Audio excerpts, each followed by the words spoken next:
All right, guys, welcome back to Underground Science. In this video, we'll be talking about antithrombin III deficiency.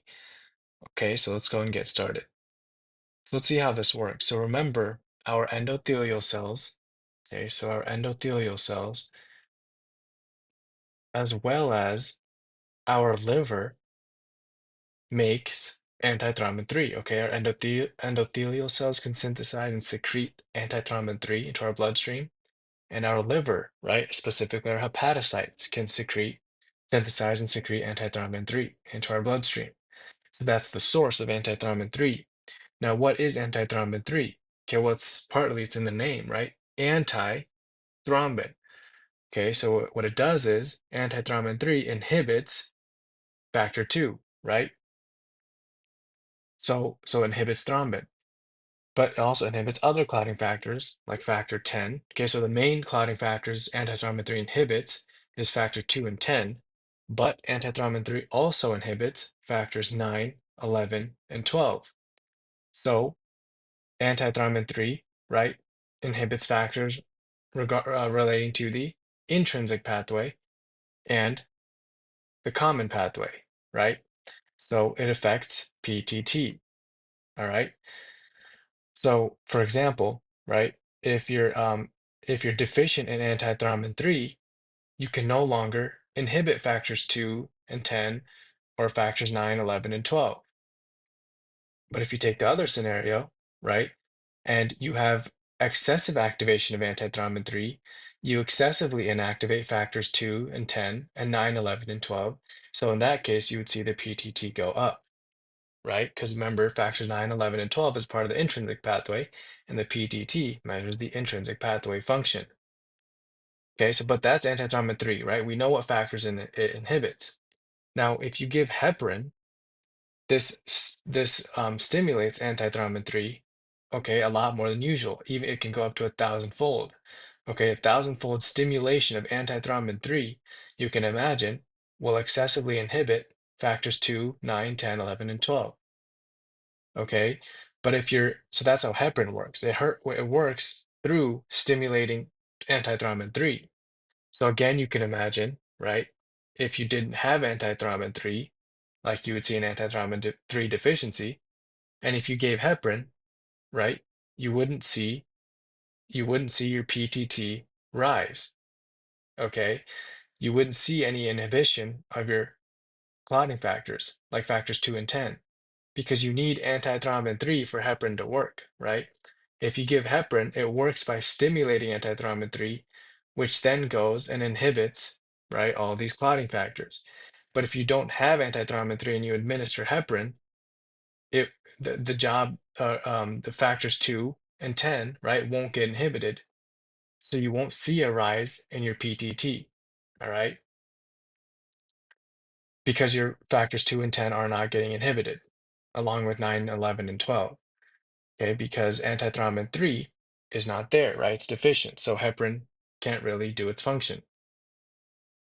So just like we said, if you're deficient in antithrombin 3, right? That means you cannot inhibit factors 2 and factor 10. So that means you're going to have more factor 2 and factor 10 that's floating in your bloodstream, right? And that means that you're going to have increased clot formation. Again, heparin will not be as effective because heparin works through activating antithrombin 3. So if you don't have antithrombin 3, heparin can't work, right? As well as it needs to. Okay, so that's that, right? So hopefully this part makes sense, right? The main pathophys. So if we go to the clinical features now, since now we know what antithrombin 3 deficiency is, right? If you're deficient in antithrombin 3, you can't inactivate clotting factors like factors 2 and 10 and 9, 11, and 12. So you increase the risk of clotting, right? So especially in areas like your veins, right? You increase the risk of clotting in your veins, so you can get deep vein thromboses, pulmonary embolisms, right? Veins and arteries. And you also, as we've already talked about this, but if you have antithrombin 3 deficiency, right, one of the features to look out for is a poor response to heparin.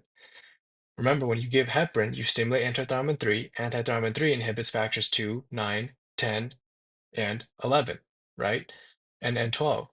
So if you're inhibiting factors 9, 11, 12, 10, and 2, right, that's part of the intrinsic and common pathway, which we know is measured by the PTT. So if you inhibit those clotting factors, your PTT should rise, right?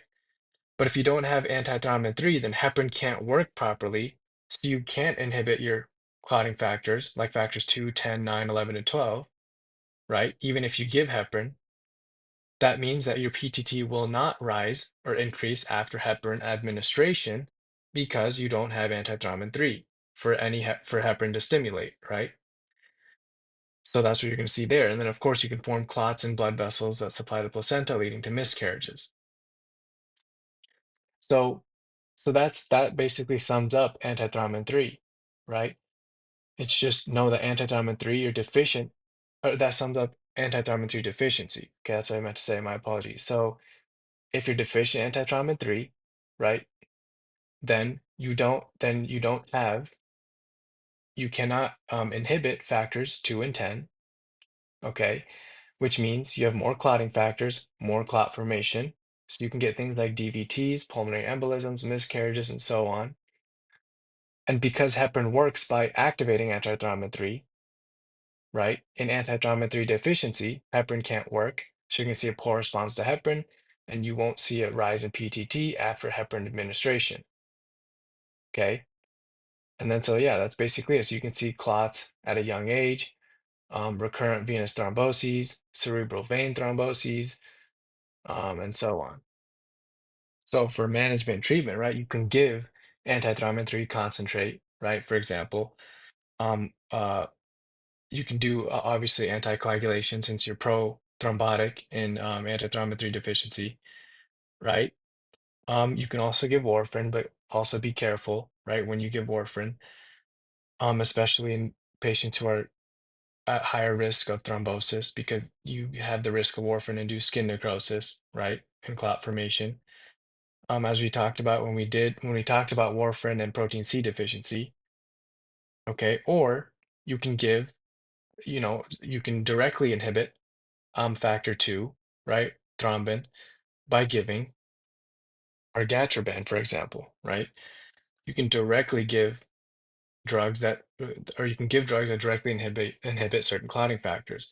In this case, since you're deficient in antithrombin 3, you can't really inhibit factors 2 and 10, right? So you can give things like argatroban, right? Argatroban, which directly inhibits what? Factor 2, right? Thrombin.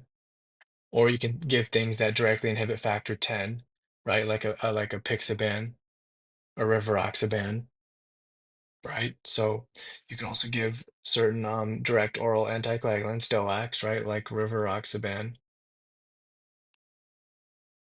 or even a pixaban, right? These can directly inhibit factor 10. So if you're deficient antithrombin 3, you can inhibit factors 2 and 10, right?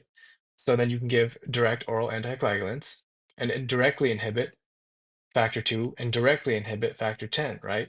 So argatroban, for example, can directly inhibit factor 2, and rivaroxaban and apixaban, for example, can directly inhibit factor 10, right? So you can do that also. Or if whatever antithrombin 3 is available, right? You're deficient antithrombin 3, right? In this disease, in antithrombin 3 deficiency, you're deficient in antithrombin 3. But what you could do is also give an increase, right? A high dose of heparin in the hopes of stimulating whatever antithrombin 3 is there, right? A high dose of heparin, right, can try to stimulate whatever antithrombin 3 is available, okay? And that can help a little bit in terms of inhibiting factors 2 and 10, okay, but not much. So anticoagulation would be the main management, all right? And as for labs, right, for example, if you did the PT and PTT, okay, if you did the PT and PTT, that would be normal, right? Because you're deficient in antithrombin 3, so you can't inhibit your clotting factors like factors 2, 10, 9, 11, and 12, right? So you're not deficient in clotting factors, so that means your PT and PTT would be normal, okay? And of course, your PTT wouldn't respond to heparin because you're deficient in antithrombin 3, right? So that's just important lab finding to keep in mind, okay? So that's it for this video, right? That was antithrombin 3 deficiency. Hopefully this video wasn't too confusing. Hopefully it helped a little bit. Hopefully it helped a little bit. Thank you guys for watching and see you guys in my future videos.